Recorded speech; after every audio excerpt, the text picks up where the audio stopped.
नमस्कार मित्रांनो, आज आपण आलोय डोंबिवलीमध्ये कनेक्ट रूट या ठिकाणी, जिथे लाकडी तेलाचा घाणा आहे। तर आज आपण बघणार आहोत खोबऱ्याची लाकडी घाण्यावरती खोबरं तेल कशा प्रकारे काढले जाते।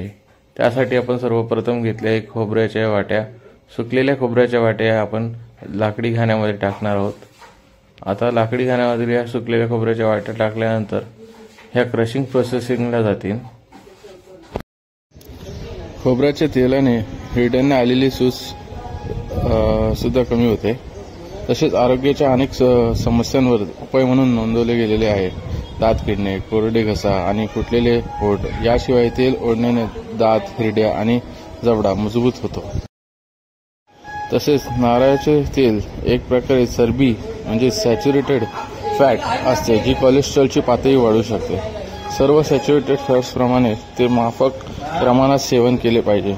नारळाचे तेल आपत्कालीन औषध म्हणून वापरल्यास ते शक्यतो सुरक्षित असते।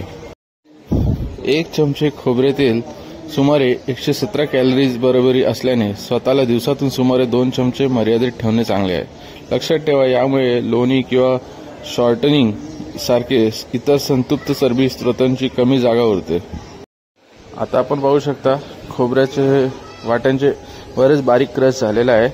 आता याच्यामध्ये तेल निघायला सुरुवात झालेली आहे। या घाण्यामधून तेल आपण आता बकेटमध्ये एका घेणार आहोत। स्वच्छ बकेटमधून नंतर आपण स्वच्छ ट्रंकमध्ये स्टोअर करतो। इथून मग आपण पुढे आपल्या जे पॅकेजिंग मटेरियल आहे, म्हणजे बॉटल्स असतात 1 लिटर, हाफ लिटर, त्यानुसार आपण फिलिंग करून त्याची पॅकिंग करून घेतो। त्यावर आपण स्वतःच आपली लेबलिंग करतो।